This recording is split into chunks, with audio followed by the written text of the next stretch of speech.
நம்முடைய பிதாவாகிய தேவனாலும் நமது ஆண்டவராகிய இயேசு கிறிஸ்துவினாலும் உங்கள் அனைவருக்கும் கிருபையும் சமாதானமும் உண்டாவதாக என்கிற அன்பின் வாழ்த்துதலோடு நல்மெய்ப்பன் தொடர் வேத பாட வகுப்பிலே கலந்து கொள்ள வந்திருக்கும் அன்புக்குரிய சகோதர சகோதரிகளே, உங்களை அனைவருக்கும் மீண்டுமாக ஆண்டவராகிய இயேசு கிறிஸ்துவின் அன்பின் நாமத்தினாலே வாழ்த்துக்களை தெரிவித்துக் கொள்கிறோம்.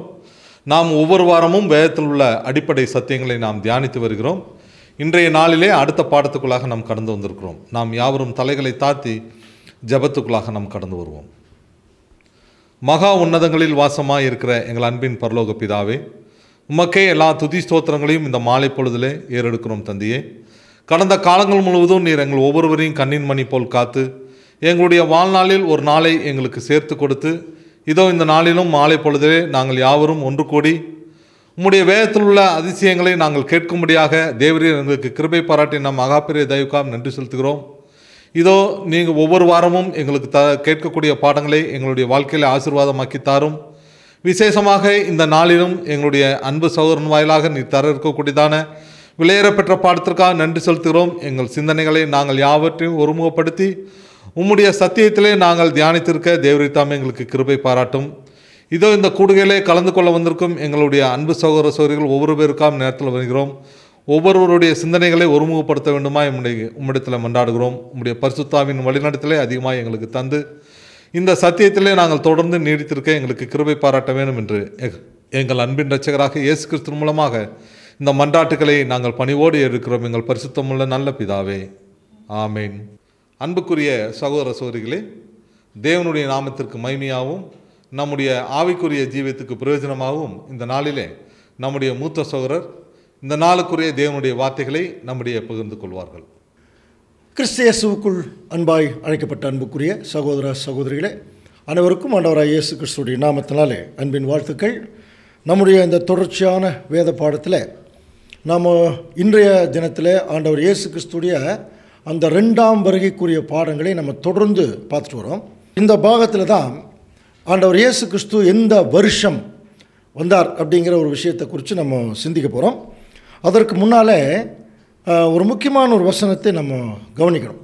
2 தெசலோனிக்கேயர் 2ஆம் அதிகாரம் 1ஆம் வசனம் வாசிக்கலாம். அன்றியும் சகோதரரே, நம்முடைய கர்த்தராகிய இயேசு கிறிஸ்துவின் வருகையும் நாம் அவரிடத்தில் சேர்க்கப்படுவதையும் குறித்து நாங்கள் உங்களை வேண்டிக் கொள்கிறது என்னவென்றால், இந்த வசனத்தை கொஞ்சம் நல்லா கூர்ந்து கவனிக்கலாம்.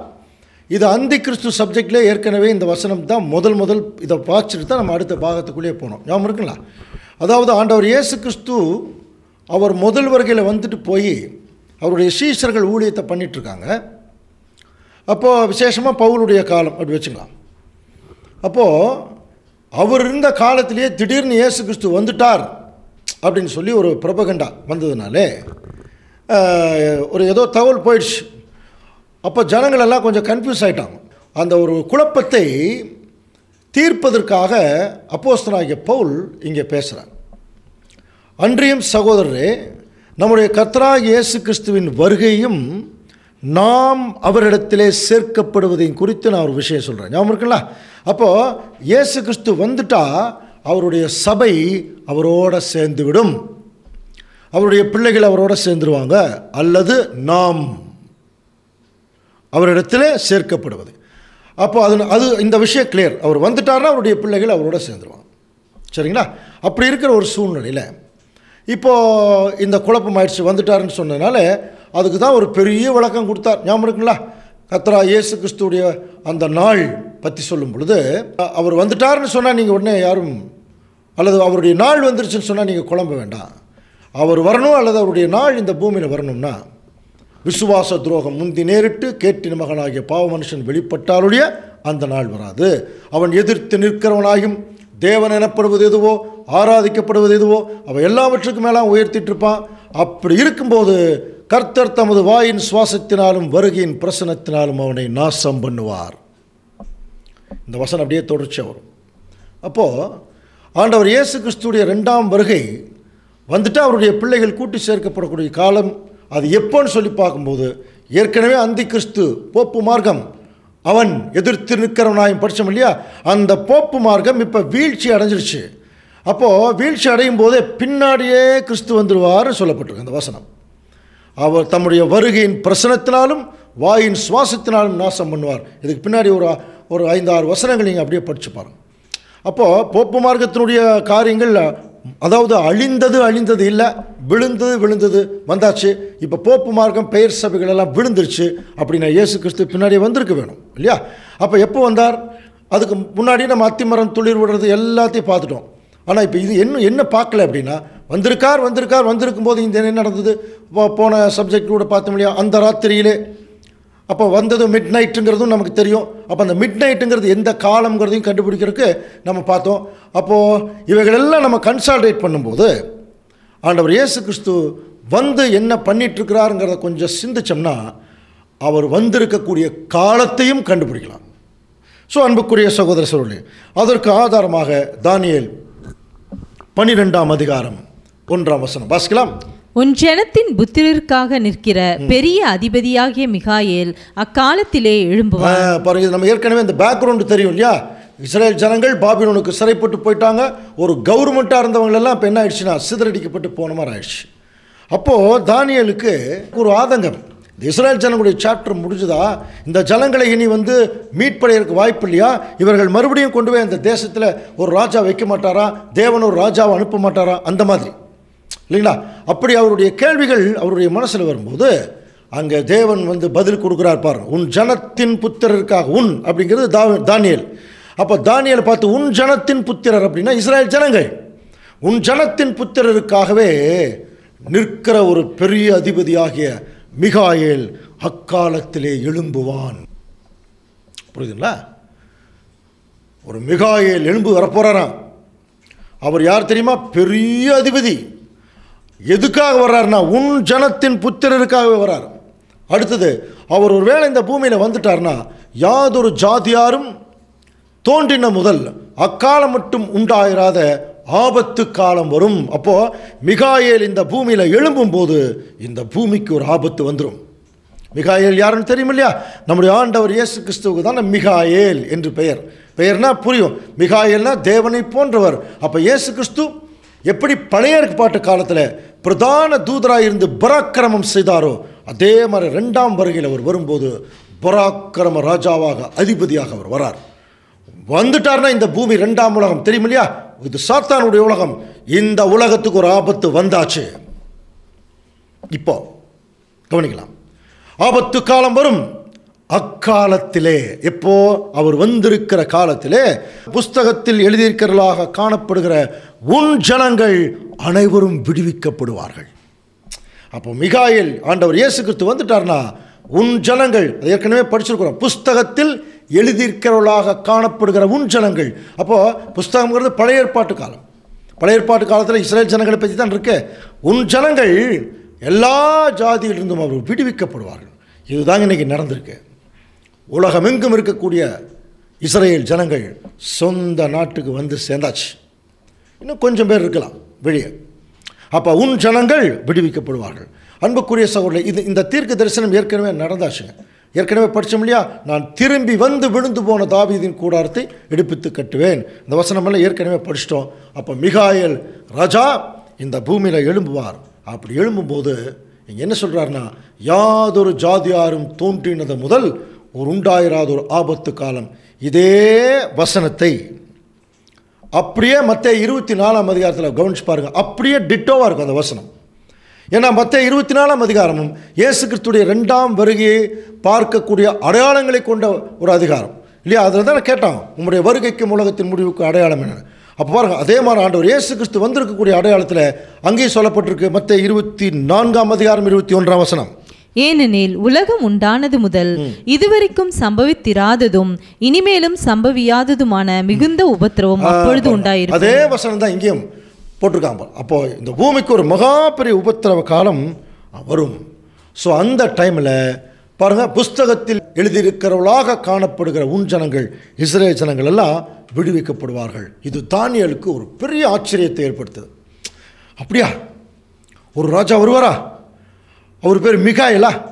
அவர் வந்துட்டார்னா இந்த இஸ்ரேல் ஜனங்களெல்லாம் மீட்டுக்கு வரா என்று அவர் ரொம்ப ஆச்சரியத்தோடு அந்த தரிசனத்தை, தீர்க்க தரிசனத்தை அவர் உற்று கவனிக்கும் போது இப்போ பாருங்கள், அதில் 3ஆவது வசனம் பாருங்கள். அந்த டைமில் ஞானவான்கள் ஆகாய மண்டலத்தின் ஒளியைப் போலவும் அநேகரை நீதிக்குட்படுத்துகிறவர்கள் நட்சத்திரங்களைப் போலவும் பிரகாசிப்பார்கள். இது என்ன தெரியுங்களா? ஆபிரகாமுக்கு தேவன் சொன்ன அந்த வாக்கு தத்தத்தை இங்கே தேவன் 2ஆம் வருகையில் நிறைவேற்றுறாராம். என்ன சொன்னார்?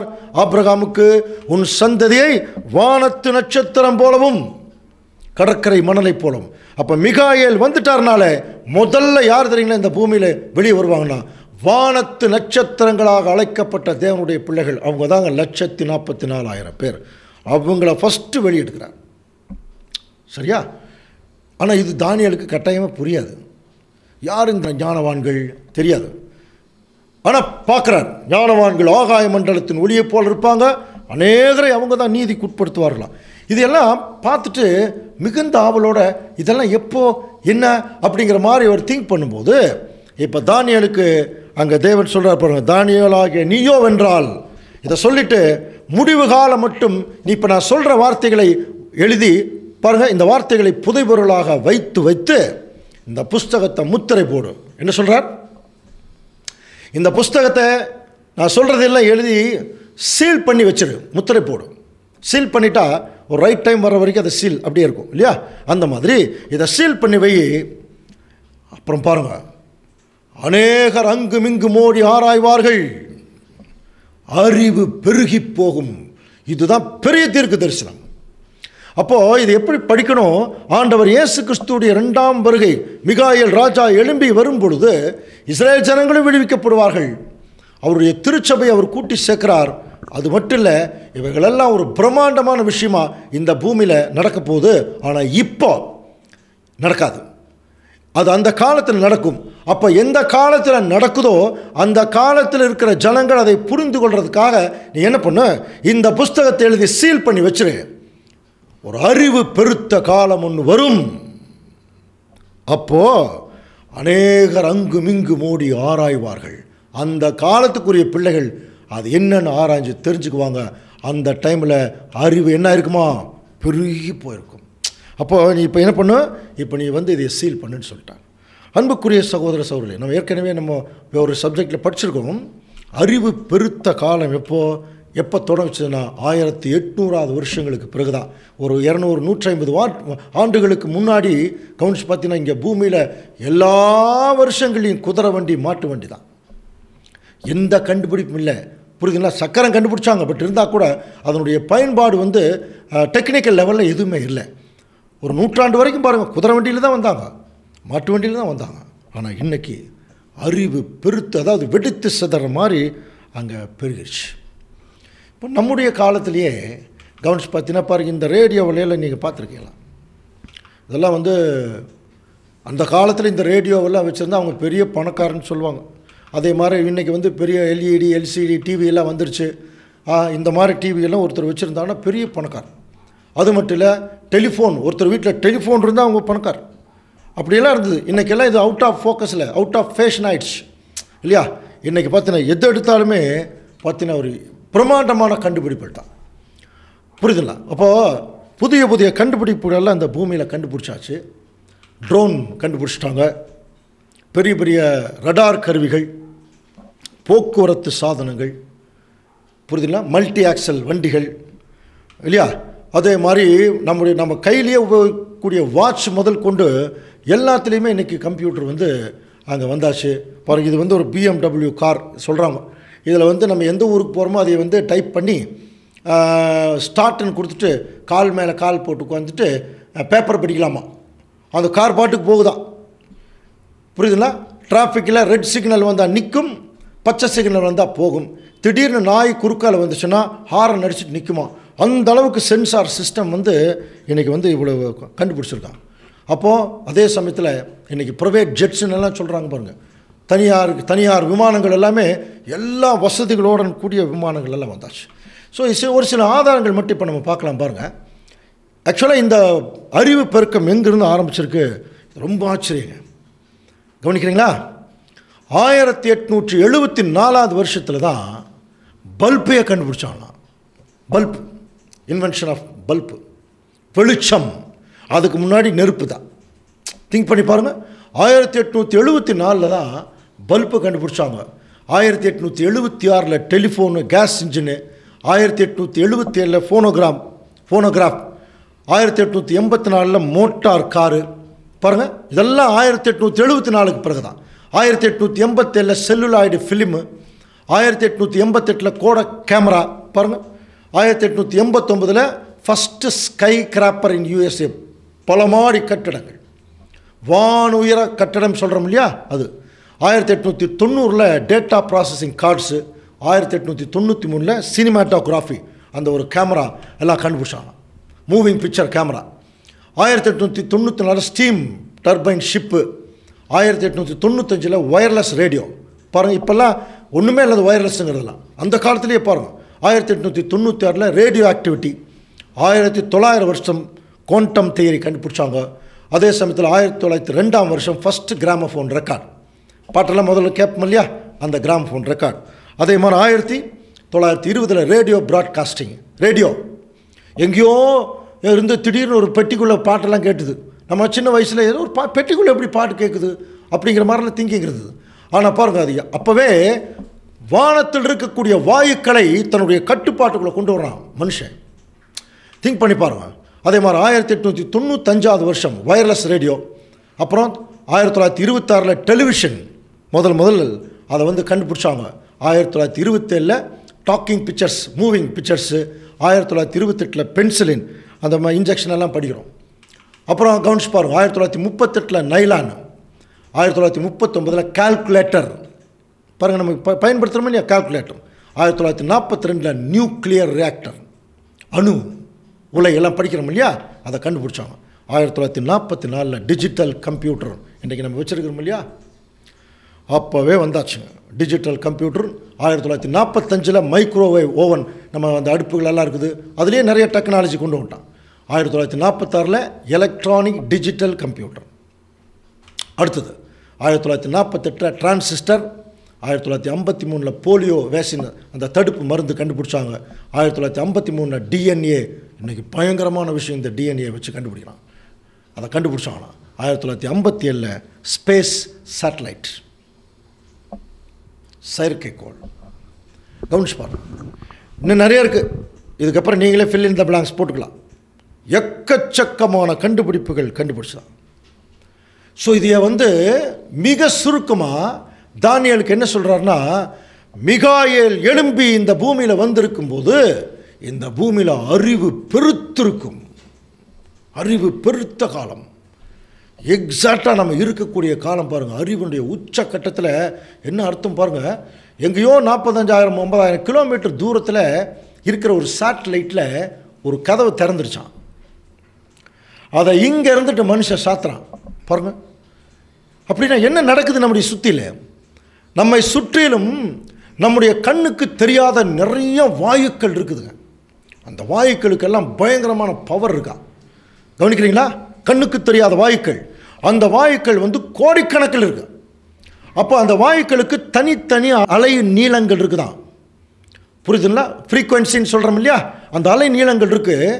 இப்போது மனுஷன் என்ன பண்ணுறான், ரொம்ப தூரத்தில் இருக்கிற அந்த சேட்டலைட் இருக்கு இல்லையா, அங்கேயும் அதே வாயுக்களுடைய அலை நீளம் இருக்கான். இப்போ என்ன பண்ணுறான், இங்கே ஒரு சுவிட்ச் தட்டினான்னா அந்த வாயுக்கள் கசகசன்னு இருக்கிறது அப்படியே கனெக்ட் ஆகுதா ஒன்றுக்கு ஒன்று. அப்படியே எப்போ 50,000 கிலோமீட்டர் கனெக்ட் ஆகுது.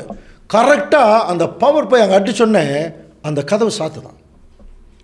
இதெல்லாம் சொல்கிறதுக்கு அதாவது நம்மளால் கிரகிக்கவே முடியல. ஒன்றும் இல்லை, சின்ன குழந்தை இப்படி ரிமோட் அழுத்துது, அங்கே அப்படி திடீர்னு அங்கே கார் இப்படி போகுது அப்படி போகுது, அந்த ட்ரோனில் இப்படி எந்திரிச்சா அப்படியே அந்த கேமரா போய் எடுக்குது. எப்படி அது ஒரு கனெக்ஷனே இல்லை. கண்ணுக்கு தெரியாத வாயுக்களை இன்றைக்கி விஞ்ஞானிகள் என்ன பண்ணிட்டான்னா தன்னுடைய கட்டுப்பாட்டுக்குள்ளே கொண்டு வந்து மாயாஜாலம் பண்ணிகிட்ருக்கான் இன்றைக்கி விஞ்ஞானிகள். அறிவு பெருத்த காலம் இது எப்படிங்கிறத தானியேலுக்கு தெரியலைங்க. ஆனால் இன்றைக்கி நம்ம பார்க்குறோம் இல்லையா, கண்ணு முன்னாடி பார்த்துட்டு, கண்ணு முன்னாடி. இப்போ நம்ம எப்படி கண்டுபிடிக்கணும்னா, அன்னைக்கு தானியேல் இதை பற்றி தெரியாமல் பார்த்தார், அதே கண்டிஷன் இப்போ நம்ம தெரிஞ்சுக்கிட்டு பார்த்துருக்கோம். இப்போது தானியேலை போல தான் நம்மளும். அன்றைக்கி தானியேலுக்கு சொல்லிட்டார், நீ தூங்கிடு, உன் சுதந்திர வீரத்துக்கு போய் படுத்து தூங்கு, அறிவு பெருத்த காலம் வரும்போது அவங்க கண்டுபிடிச்சிக்குவாங்க. அன்னைக்கு தானியேல் தூங்கின காலம், இன்றைக்கி நாமெல்லாம் எந்திரிக்கிற காலம். விழிப்பாக இருங்கன்னு சொன்னோம் இல்லையா, இந்த காலத்தில் இருக்கும். இப்போது தானியேல் பார்க்குற மாதிரியே நம்மளும் பார்க்கலாமா? இப்போ தானியேல் பார்க்குறார் பாருங்கள், 12ஆம் அதிகாரம் 5ஆம் வசனம். அப்பொழுது தானியேல் ஆகிய நான் ஆற்றுக்கு இக்கரையில் ஒருவனும் ஆற்றுக்கு அக்கறையில் ஒருவனும் ஆகிய வேறு 2 பேர் நிற்க கண்டேன். இந்த ஒரு விஷன் பார்க்குறார். ஆற்றுக்கு இக்கரையில் ஒருத்தர் அக்கறையில் ஒருத்தர் நிற்கிறாரு. அதுக்கு நடுவில் ஒருத்தர் சணல் வஸ்திரம் தரிச்சிட்டு ஒரு மனுஷன் நின்றுக்கிற மாதிரி இருக்கு பாருங்க.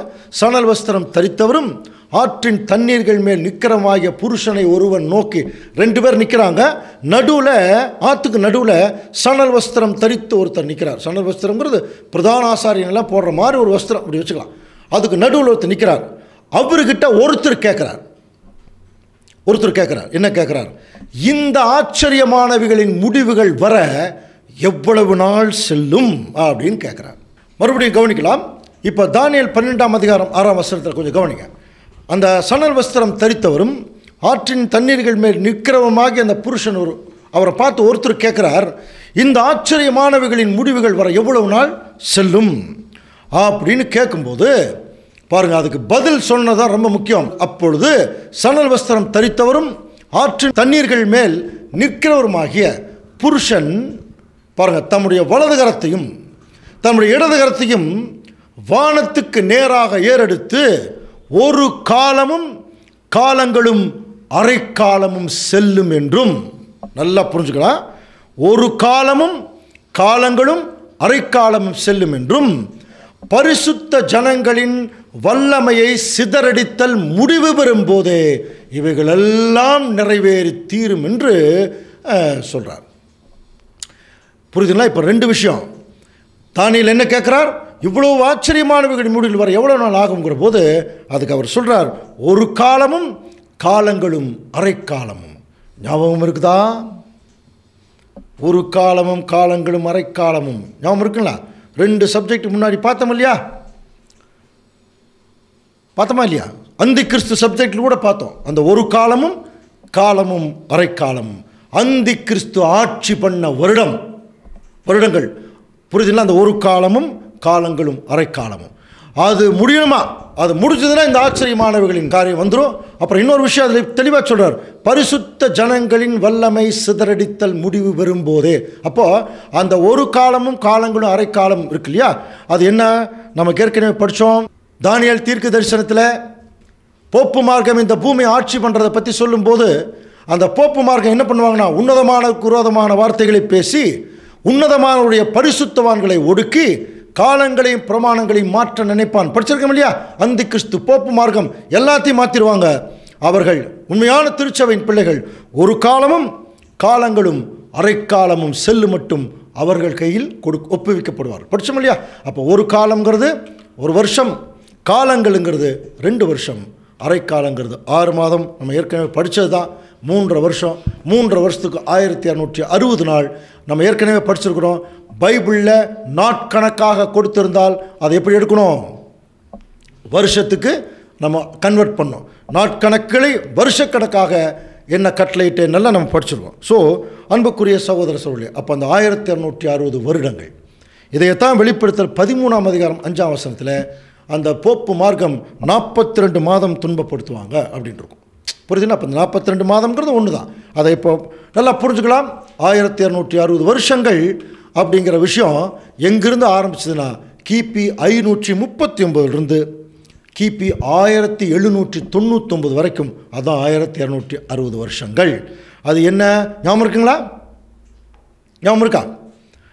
கிபி 539 போப்பு மார்க்கம் தலையெடுத்த வருஷம்.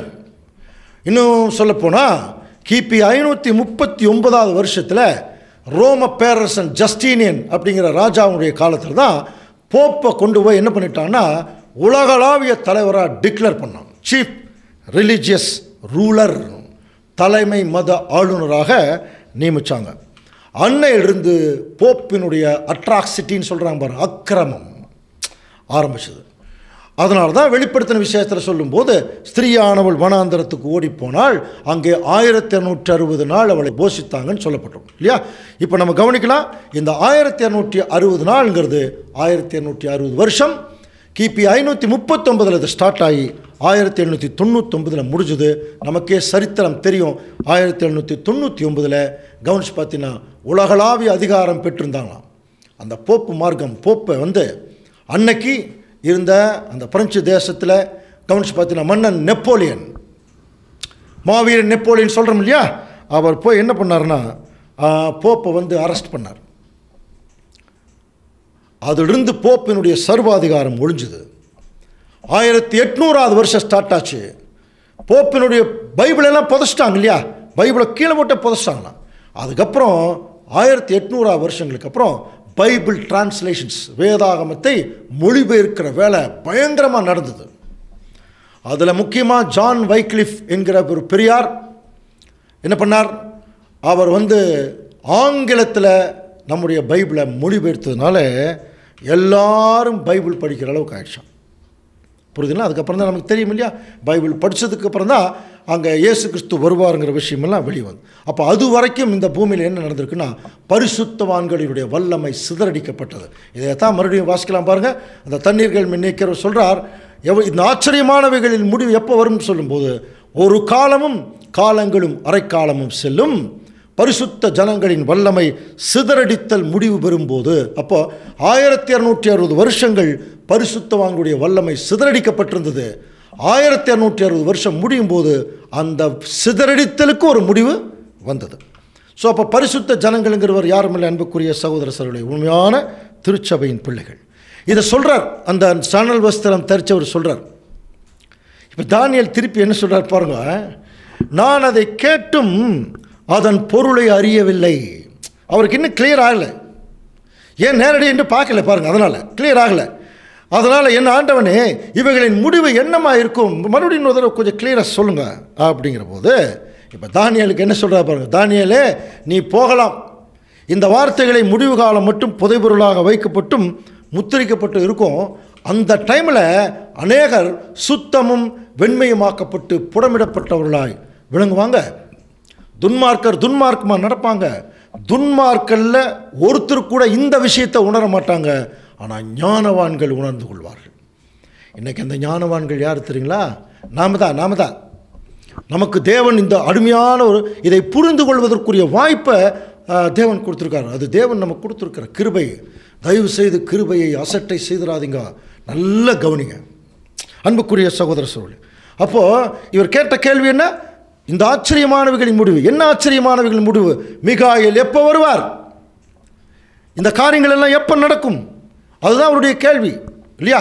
இப்போ இதெல்லாம் சொன்னதுக்கப்புறம் அவருடைய கேள்வி என்னவா இருக்கும், மிகாயேல் எப்போ வருவார், எக்ஸாக்ட் டைம் என்ன, அவர் எப்போது கூட்டி சேர்க்கிறார், அப்போ அறிவு எப்போ பெருத்த காலம் வரும், 1260 வருஷம் எப்போ முடியுது, இந்த ஆச்சரியமானவைகளின் முடிவுகள் எப்போ வரும் என்று கேட்கும்போது கடைசியாக அன்புக்குரிய சகோதர சகோதரர்களே அங்கே பார்த்தீங்கன்னா ஒரு அருமையான காலக்கணக்கை அடிப்படையாக கொண்ட ஒரு தீர்க்க தரிசனத்தை சொல்றார் பாருங்க. தானியேல் 12:11 வாசிக்கலாம். அன்றாட பலி நீக்கப்பட்டு பாழாக்கும் அருவருப்பு ஸ்தாபிக்கப்படும் காலம் முதல் 1290 நாள் பாருங்க. அன்றாட பலி நீக்கப்பட்டு பாழாக்கும் அருவருப்பு ஸ்தாபிக்கப்படும் காலம் முதல். ஏற்கனவே படிச்சோம் இல்லையா, அன்றாட பலி நீக்கப்பட்டு அப்படின்னா அனுதின பலி. ஆண்டவர் இயேசு கிறிஸ்து சொன்ன அனுதின ஜீவ பலியை நீக்கி பூச பலியை கொண்டு வந்தாங்க. அதான் பாழாக்கும் அருவருப்பு. அந்த டைமில் இருந்து 1290 நாள் செல்லும், அப்போ ஒரு விஷயம் நடக்கும் அப்படிங்கிறார். புரியுதுங்களா? 1290 நாள் செல்லும். அடுத்தது அது மட்டும் இல்லை, 1335 நாள் காத்திருந்து சேருகிறவன் பாக்கியவான் அப்படின்னா 2 கால கணக்கு கொடுக்கிறார் அன்புக்குரிய சகோதர சகோதரர்களே. அது என்னது? 1335 நாள் காத்திருந்தா அவரோட சேர்ந்துடலாமா? ஆண்டவர் இயேசு கிறிஸ்து மிகாயேல் ராஜாவோட சேர்ந்துடலாமா? அப்போ எத்தனை நாள் காத்திருக்கணும்? 1335 நாள் காத்திருக்கணும். அப்போ முதல்ல என்ன கண்டுபிடிக்கணும்? அன்றாட பலி நீக்கப்பட்டு பாழாக்கும் அருவருப்பு ஸ்தாபிக்கப்படும் காலம் முதல், அந்த ஸ்டார்டிங் பாயிண்ட். இப்போ சொல்லப்பட்ட 2 முக்கியமான காலக்கணக்குகளுக்கும் ஸ்டார்டிங்கு இதுதான். எதுனா அன்றாட பலி நீக்கப்பட்டு. பாழாக்கு மறுவிருப்பு ஸ்தாபிக்கப்படும் காலம் முதல். அப்போ அன்றாட பலிங்கிறது நமக்கு தெரியும் இல்லையா? ஒருவன் என்னை பின்பற்ற விரும்பினால் அவன் தன்னைத்தான் வெறுத்து தன் சிலுவை எடுத்துட்டு அனுதினமே இவன் பின்னாடி வரணும். ஸோ இந்த அன்றாட பலியை எப்போ நீக்கினாங்கன்னா போப்பு மார்க்கம் அரசாட்சிக்கு வந்த உடனே நீக்கினாங்க. அது எப்போ? கிபி 539 வருஷம். அங்கிருந்து தான் இந்த 1260 வருஷம் ஆரம்பிச்சது. இப்போ இந்த காலக்கணக்கில் என்ன சொல்கிறாருன்னா, அன்றாட பலி நீக்கப்பட்டு பாழாக்கு மறுவிருப்பு ஸ்தாபிக்கப்படும் காலம் முதல் 1290 நாள் செல்லும்னார். அப்போ நமக்கு நல்லா தெரியும் 1290 நாளுங்கிறது 1290 நாள் அல்ல, 1290 வருஷம். அப்போ கிபி 539 1290 வருஷத்தை நீங்கள் கூட்டினீங்கன்னா 1829 வருஷம் நமக்கு கிடைக்கும். இப்போ நம்முடைய கேள்வி என்னென்னா, இந்த 1829 வருஷத்துக்கும் இப்போ தானியேல் சொல்ல தீர்க்க தரிசனத்துக்கும் என்ன சம்பந்தம்? அது வேணும் இல்லையா? அது ரொம்ப முக்கியம். அப்போது அது என்னன்னு தெரிஞ்சால் தான் இப்போ அடுத்த ஒரு காலக்கணக்கே போக முடியும். இப்போ என்ன சொன்னார்? 1290 நாள் செல்லும். ஆனால் நீங்கள் அவரோட சேரணும்னா 1335 நாள் காத்திருக்கணும். 1290 நாள் மட்டும் சென்றால் பத்தாது, 1335 நாள் காத்திருக்கணும்.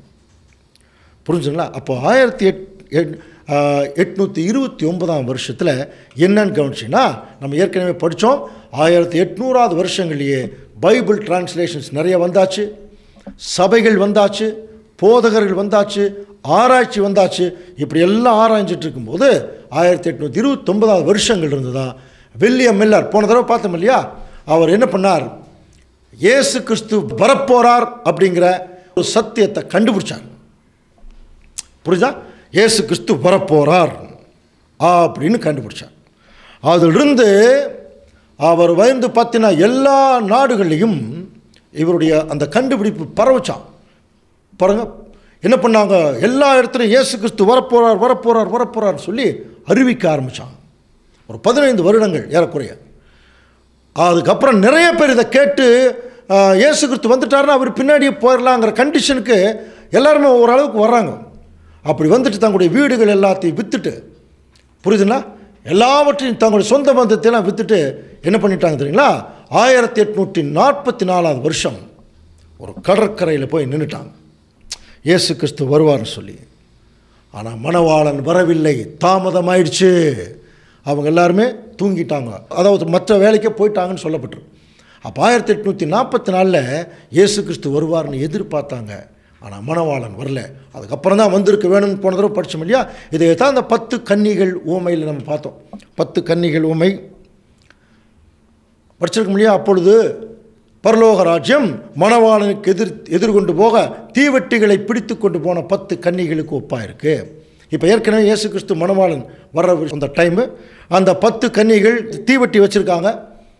அப்போது மணவாளன் வரக்கு எதிர்கொண்டு போகிறாங்க. மணவாளன் வர தாமதித்ததுனால எல்லாரும் தூங்கிட்டாங்க. திடீர்னு நடுராத்திரியிலே இதோ மணவாளன் சத்தம் கேட்டுச்சு இல்லையா? அப்போ 10 பேர் எந்திரிச்சு அங்கே அவங்களுடைய காரியங்களை செய்கிறாங்க. அதில் 5 பேருக்கு என்ன இருந்தது? எண்ணெய் இருந்தது, ஊற்றி ரெடி பண்ணிட்டாங்க. மிச்சம் அவங்க புத்தியுள்ள கன்னிகள் நம்ம படிச்சிருக்கிறோம். இன்னொரு வகுப்பார் அவங்களும் கன்னிகள் தான். அவங்ககிட்ட என்ன இருந்தது அப்படின்னா அவங்ககிட்டயும் தீவட்டி இருந்தது. ஆனால் எண்ணெய் இல்லை, எண்ணெய் இல்லை. சரியா? அதனால் மணவாளன் கூட அவங்களுக்கு போகிறதுக்கான வாய்ப்பு இல்லாமல் போச்சு. ஆனால் 10 பேருமே கன்னிகள் தான். அப்போ அவங்ககிட்ட தீவட்டி இருந்தது. இது எதை குறிக்குது பாருங்கள். 119 சங்கீதம் 105 வசனம் வாசிக்கலாம். உம்முடைய வசனம் என் கால்களுக்கு தீபமும் என் பாதைக்கு வெளிச்சமாய் இருக்கிறது. பாருங்க, அப்போ இவங்க 10 பேர்த்துக்கிட்டையுமே தீவட்டி இருந்தது. ஆனால் 5 பேர்த்துக்கிட்ட தான் எண்ணெய் இருந்தது. எல்லாம் எதிர்பார்த்து போனாங்க. இப்போ என்ன ஆயிடுச்சு? மணவாளன் வர தாமதித்த போது எல்லாருமே என்ன ஆயிட்டாங்க? 10 பேருமே தூங்கிட்டாங்க. ஆனால் திடீர்னு நடு ராத்திரியிலே இதோ மணவாளன், தமிழில் தாங்க இதோ மணவாளன் வருகிறான் இருக்கும். இங்கிலீஷ் பைபிள் எல்லாம் நீங்கள் பார்த்தீங்கன்னா பிஹோல்ட் த பிரைட் க்ரூம் அப்படின்னு இருக்கும். அவ்வளோதான். இதோ மணவாளன் அப்படின்னு என்ன வந்தாச்சு.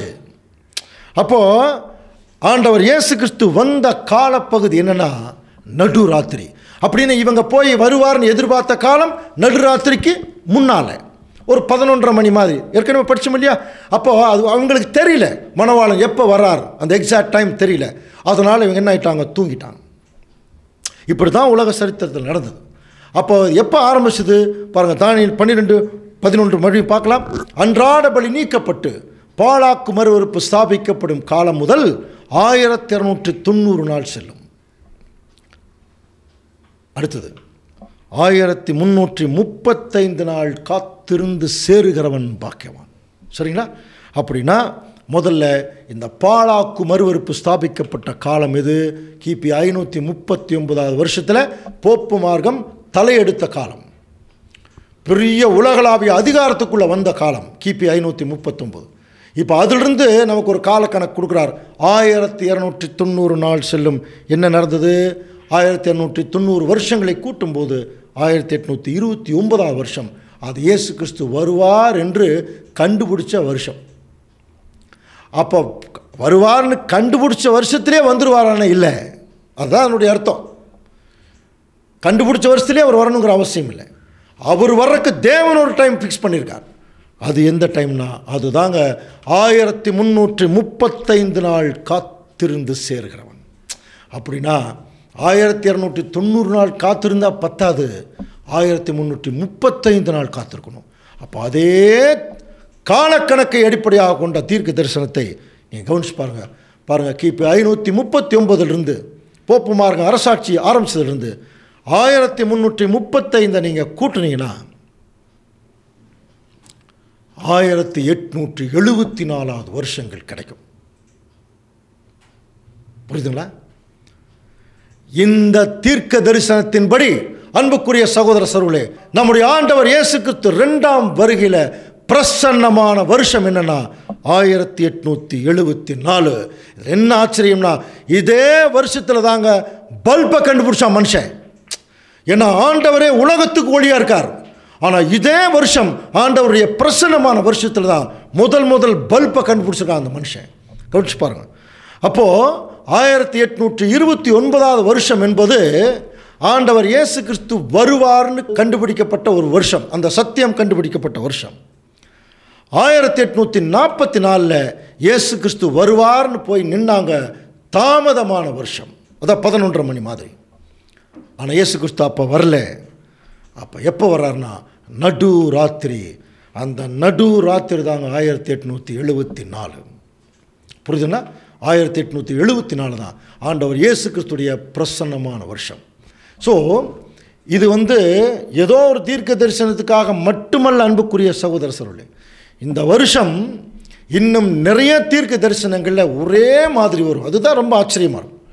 இன்னும் நிழலும் பொருளும் பார்க்க போகிறோம். இதை குறித்து தீர்க்க தரிசனங்கள் பார்க்க போகிறோம். அதையெல்லாம் நம்ம கவனிக்கும் போது 1874 வருஷத்துக்கு அந்த இம்பார்ட்டன்ஸ் பைபிளில் கொடுத்துட்டே இருக்கக்கூடிய ஒரு சூழ்நிலை. இதுக்கு தேவனே தான், இது நம்ம இஷ்டத்துக்கெல்லாம் போடலைங்க. தேவனே வசனத்தை சொல்கிறார். இந்த வருஷம் எங்கிருந்து ஆரம்பிக்குது? அன்றாட பலி நீக்கப்பட்டு பாழாக்கு மறுவறுப்பு ஸ்தாபிக்கப்படும் காலத்திலிருந்து ஆரம்பிக்குது. அப்போ போப்பு மார்க்கம் எப்போ அன்றாட பலியை நீக்கினாங்க அதை சரித்திரத்துக்குள்ளே போய் பார்க்குறோம். அந்த வருஷங்கள் தான் கிபி 539. அதிலிருந்து 1335 வருஷங்களை நம்ம கூட்டினால் 1874 வருஷம் வரும். ஸோ இதுதான் நம்முடைய ஆண்டவர் இயேசு கிறிஸ்து பிரசன்னமான வருஷம். ஸோ இப்போ வந்தாச்சா இல்லையா பாருங்கள். இப்போ 148 வருஷம் ஆகிப்போச்சு. அவர் சொன்ன தீர்க்க தரிசனங்களெல்லாம் இப்போ கிளியராக நடந்துட்டு புரியுதுன்னா. நிறைய இன்னும் தீர்க்க தரிசனங்கள் நிறைவேற வேண்டிய அவசியம் இருக்குது. இதை தெரிந்தோ தெரியாமலோ யோபு என்ன அழகாக எழுதியிருக்கார் பாருங்கள். யோபு 19ஆம் அதிகாரம் 25ஆம் வசனம், என் மீட்பர் உயிரோடு இருக்கிறார் என்றும் அவர் கடைசி நாளில் பூமியின் மேல் நிற்பார் என்றும் நான் அறிந்திருக்கிறேன். அவர் கடைசி நாளில் பூமியின் மேல் என்ன பண்ணுவாரா? நிற்பார். இன்றைக்கி பூமிக்கு மேலே நிற்கிறாருங்க. இயேசு கிறிஸ்து வந்ததுனால தான் இன்றைக்கி மகா பெரிய பிரளயம் இந்த பூமியில் ஸ்டார்ட்டாக இருக்குது. படித்த மொழி ஆபத்து காலம் வரும். பூமிக்கு ஏற்கனவே ஆபத்து காலம் வந்தாச்சு. ஏன்னா இயேசு கிறிஸ்து பிரசன்னமாயிருக்கார். எதுக்கு? அவருடைய ராஜ்யம் இந்த பூமியில் வெளிப்படையாக வரணும்னா இப்போ அவர் வந்து என்ன செய்யணும், இங்கே இருக்கிற எல்லா ராஜ்யங்களையும் உடைக்கணும், பொருளாதாரம் சீர்குலைக்கணும். புரியுதுங்களா? அப்போ இன்றைக்கி வந்து மனுஷன் எதெல்லாம் நம்பியிருக்கானோ அதெல்லாம் அவனை வந்து பொய்ப்பிக்கணும். இதுதான் நடந்துட்டுருக்கு. இது ஆண்டவர் இயேசு கிறிஸ்து தெளிவாக பண்ணிட்டுருக்காருங்க. அன்புக்குரிய சகோதர சகோதரர்களே, எங்கேருந்து பண்ணுறாருன்னா பூமிக்கு மேலே ஆகாயத்தில். அதனால தான் நம்ம வந்து முதல் சப்ஜெக்ட்லேயே பார்த்தோம், 1 தெசலோனிக்கேயர் 4ஆம் அதிகாரத்தில் பாருங்கள், ஆரவாரத்தோடும் பிரதான தூதனுடைய சத்தத்தோடும் ஆண்டவர் வானத்திலிருந்து இறங்கி வருவார். அப்பொழுது கிறிஸ்துவுக்குள் மரித்தவர்கள் முதலாவது எழுந்திருப்பார்கள். படிச்சோமா? அப்படின்னா இப்போ எப்படி புரிஞ்சுக்கணும், 1874 வருஷங்களுக்கு முன்னாடி மரித்த பரிசுத்தவான்கள் ஆண்டவர் இயேசு கிறிஸ்து வந்ததுக்கு பிறகு அவரோட இப்போ இருக்கிறார்கள். எங்கே? ஆகாயத்தில். அதுதான் 1 தெசலோனிக்கேயர் 4:17, பின்பு உயிரோடு இருக்கிற நாமும் மேகங்கள் மேல் எடுத்துக்கொள்ளப்பட்டு, பாருங்க, அவர்களோட இவர்களோட ஏற்கனவே இயேசு கிறிஸ்துவோட பரிசுத்தவான்கள் இருக்கிறாங்க, மரித்த பரிசுத்தவான்கள் உயிர்த்தெழுந்த நிலைமையில் இருக்கிறாங்க, அவர்களோட கூட ஆகாயத்தில் எடுத்துக்கொள்ளப்பட்டு இவ்விதமாய் நாம் கர்த்தருடனே இருப்போம்னு அந்த வசனம் முடிக்கும். இந்த வசனங்களை சொல்லி ஒருத்தருக்கு ஒருத்தர் தேத்திக்கிறார். புரியுதுங்களா? அப்போ அன்புக்குரிய சகோதர சகோதரர்களே, மணவாளன் வந்து விட்டார், நடு ராத்திரி ஆயிடுச்சு. இப்பவும் நடுராத்திரியா? இல்லை, அதிகாலைக்கு கொஞ்சம் முந்தின பகுதி. எபிஃபனியா ஸ்டேஜ், பரூஷியா ஸ்டேஜ் ஏற்கனவே முடிஞ்சது. மிட் நைட் 1874 மிட் நைட்னா, இன்றைக்கி நம்ம 2021, இது மிட் நைட் கிடையாதுங்க, இது டான். அதுக்கு கொஞ்சம் ஜஸ்ட் முன்னால் இருட்டுருக்கு, கொஞ்சம் வெளிச்சம் இருக்குது. இன்னும் கொஞ்ச நாளில் கண்ணுக்கு தெரிகிற ராஜ்யம் வெளியே வருமா? நல்லா புரிஞ்சுக்கலாமா? அதுதான் அப்போகாலிப்சிஸ் அப்படின்னு சொல்கிறோம். அப்போகாலிப்சிஸ்ன்னு சொல்கிறோம், வெளிப்படையான ஒரு ராஜ்யம். அதுக்காகத்தான் இப்போ இந்த உலகம் வெயிட் பண்ணிகிட்ருக்கு. எப்போ கண்ணுக்கு தெரிகிற ராஜ்யம் வெளியே வரும்னா, ஒட்டுமொத்த 1,44,000 பேரும் எப்போ கிறிஸ்துவோட மொத்தமாக போய் சேர்றாங்களோ அதுக்கு அடுத்த ஸ்டேஜில் கண்ணுக்கு தெரிகிற ராஜ்யம் வெளியே வந்துடும். ஆகவே அன்புக்குரிய சகோதர சகோதரர்களே, இப்போ நீங்கள் வெளிப்படுத்தின விஷயத்தில் நிறைய வசனங்கள் அது வரும். இதோ வாசற்படியில் நின்று கதவை தட்டுகிறேன், ஒருவனின் சத்தத்தை கேட்டு கதவை திறந்தால் என்னோட போஜனம் பண்ணும். எல்லாம் படிச்சிருக்கோம் இல்லையா? அப்போது இந்த தீர்க்க தரிசனங்கள் வந்து ஒரு சாதாரண தீர்க்க தரிசனங்கள் அல்ல, இது தேவனே முன்மொழிந்த தீர்க்க தரிசனம். அவருடைய பிள்ளைகளாக நாம் புரிந்து கொள்வதற்காகவே தேவன் கொடுத்த தீர்க்க தரிசனம். அப்போ 1874 ஆண்டவர் இயேசு கிறிஸ்து பிரசன்னமாக இருக்கார். மரித்த பரிசுத்தவான்கள் அவரோட இருக்காங்க. மரிக்க போகிற பரிசுத்தவான்கள் இப்போ உட்கார்ந்து கேட்டுக்கிட்டு இருக்கிறாங்க. இன்னும் கொஞ்ச நாள் இவங்க யாரெல்லாம் தேவனுக்கு சித்தமாக மனவாட்டியாக போகிறாங்கன்னு தெரியாது. ஆனால் ஆவதற்காகத்தான் இந்த அழைப்பை தேவன் இந்த யூடியூப் மூலமாக கொடுக்குறார். இதை கேட்கக்கூடிய சகோதர சகோதரர்கள் யாரெல்லாம் கிறிஸ்துவுடைய மனவாட்டியாக அல்லது கிறிஸ்துவாக தங்களை மாற்றிக்கொள்கிறார்களோ அவர்கள் உடனடியாக இந்த பூமியிலிருந்து எடுக்கப்பட்டு ஆண்டவரோட ஏற்கனவே மரித்த பரிசுத்தவான்களோட அவர்கள் சேர்க்கப்படுவார்கள். அந்த காலத்தில் தாங்க இப்போ வாழ்ந்துட்டுருக்குறோம். பயங்கரமான தீர்க்க தரிசனம் நிறைவேறக்கூடிய காலம். அப்போது எவ்வளோ பெரிய ஒரு ஆச்சரியமான ஒரு விஷயம் தெரியுங்களா? இப்போ நம்ம பின்பு உயிரோடு இருக்கும் நாமும் அந்த காலத்தில் இருக்கிறோம். இப்போ நமக்கு எவ்வளோ பெரிய ஆசீர்வாதம் அப்படின்னா, கவனிங்க, ஒருவேளை நான் அந்த திருச்சபையான அந்த ஒரு அழைப்புக்குள்ளே வந்து என்னை நான் திருச்சபையாக மாற்றி கொண்டுட்டான்னா, இன்றைக்கி நைட் நான் செத்து போயிட்டேன்னு வைங்க, பவுலை போல பேதுருவை போல 2000 வருஷம் நான் தூங்க வேண்டிய அவசியம் இல்லை. அதைத்தான் இப்போ 1 கொரிந்தியர் 15ஆம் அதிகாரத்தில் பார்த்தோம் இல்லையா? ஒரு இமைப்பொழுதிலே மறுரூபமாக்கப்படுவோம் அப்படின்னு. என்ன புரிஞ்சுங்களா? இப்போ ஒரு வேளை நான் உண்மையான திருச்சபையாக மாறி இருந்து இன்றைக்கி நான் செத்து போயிட்டேன்னா அடுத்த செகண்ட் நான் கிறிஸ்துவோட போய் சேர்ந்துருவேன். எவ்வளோ பெரிய ஆச்சரியமான ஒரு வருஷங்கள். உடனே சேர்ந்துடலாம், காத்துட்டு இருக்க வேண்டிய அவசியம் இல்லை, தூங்கிட்டு இருக்க வேண்டிய அவசியம் இல்லை, மறுரூபமாக்கப்பட்டு கிறிஸ்துவோட போயிடலாம். அப்படின்னா இனிமேல் நாம் பொழைக்கிறதுக்கு ட்ரை பண்ணலாமா இல்லை சாகிறதுக்கு ட்ரை பண்ணலாமா? பவுல் அந்த ஐடியா புரிஞ்சிருச்சு. அவருக்கு என்ன ஐடியா தெரியுங்களா? இப்போ செத்தனால நான் கிறிஸ்துவிட்ட போயிடுவேன் நான். அது உண்மைதான். ஏன்னா செத்துட்டா எவ்வளோ நாள் இருந்தாலும் அது தூங்கின மாதிரி தான், எந்திரிச்சா உடனே அடுத்த நாள் எந்திரிக்கிற மாதிரி தான் இல்லையா? அப்போ அதே மாதிரி தான் இப்போ நமக்கும். பாருங்கள், அத்தனை வருஷங்கள் தூங்கினவங்களுக்கு ஒரே எஃபெக்ட் தான், நமக்கும் ஒரே எஃபெக்ட் தான். இப்போ நம்ம செத்தாலும் எந்திரிச்சா கிறிஸ்துவோட, அவர்களும் எந்திரிச்சா கிறிஸ்துவோட. அவங்க தூங்கும்போது எப்படி போயிட்டாங்க? நான் செத்துட்டேன்னா கிறிஸ்துவோட போயிடுவேன். ரெண்டும் ஒரே எஃபெக்ட் தான். ஏன்னா ரெண்டுமே திருச்சபை. ஆனால் காலங்கள் தான் கொஞ்சம் மாறி இருக்குது. அப்போ இன்றைக்கி கடைசி காலத்தில் வாழக்கூடிய பிள்ளைகள் நாம் வந்து என்ன பண்ணக்கூடாது? ஏதாவது ஒரு மரணத்திற்கு ஏதுவான ஒரு விஷயம் வந்து நான் பயப்படக்கூடாதுங்க. மரணத்துக்கு தேவனுடைய பிள்ளைகள் பயப்படக்கூடாது. செத்துட்டோம்னா கிறிஸ்துவோட போயிடுவோங்கிற தைரியம் இருக்கணும். அந்த தைரியம் இருக்கணும். அதற்கேற்ற வாழ்க்கை இருக்கணும். அதற்கேற்ற வாழ்க்கை இருக்கணும். அதற்கேற்ற சத்தியங்கள் நமக்கு போதிக்கப்பட்டிருக்கணும். இப்போ அந்த வாய்ப்பு அந்த தேவனுடைய பிள்ளைகளுக்கு கிடச்சிருச்சு. இப்போ நம்ம என்ன செய்யலாம்? அதை நல்லா உள்வாங்கலாம்.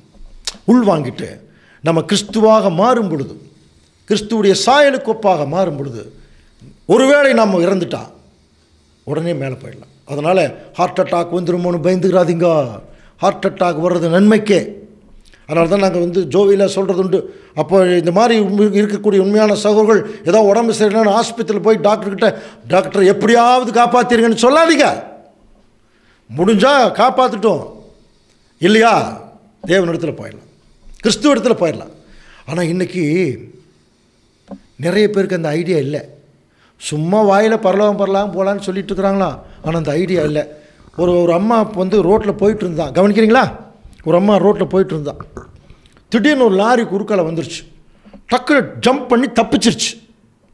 தப்பிச்சுட்டு அந்த அம்மா சொல்லுது, அப்பாடா தப்பிச்சிட்டேன், கொஞ்சம் விட்டுருந்தா பரலோகம் போயிருப்பேன் அப்படின்னுச்சா. அப்படின்னா புரிஞ்சுங்களா?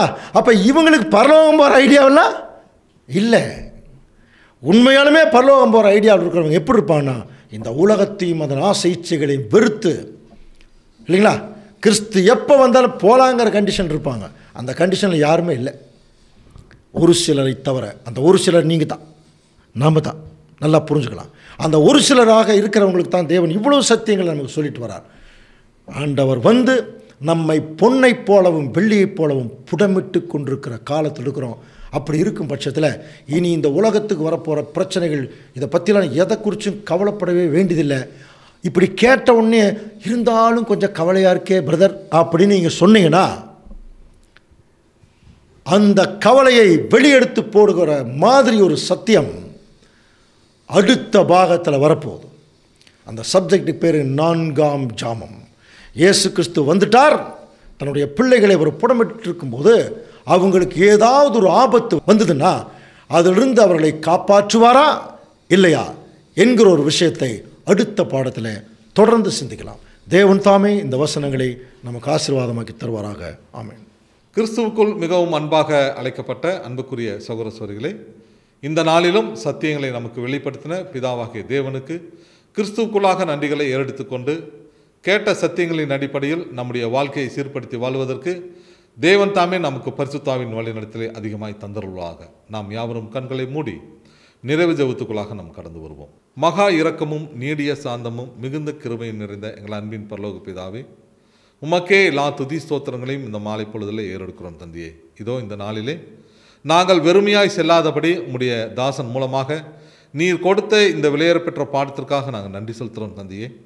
கேட்ட பாடங்களின் அடிப்படையில் எங்களுடைய வாழ்க்கையை நாங்கள் சீர்படுத்தி தேவரீர் நீர் எங்களுக்கு வைத்திருக்கிறதான அந்த நிச்சயராஜ்யத்தில் நாங்கள் அறிவுறும் சென்று சேர தேவரீர் தாமே எங்களுக்கு பரிசுத்தாவின் வழிநடத்தி அதிகமாக எங்களுக்கு தந்தள்ள வேண்டுமா என்று மன்றாடுகிறோம்.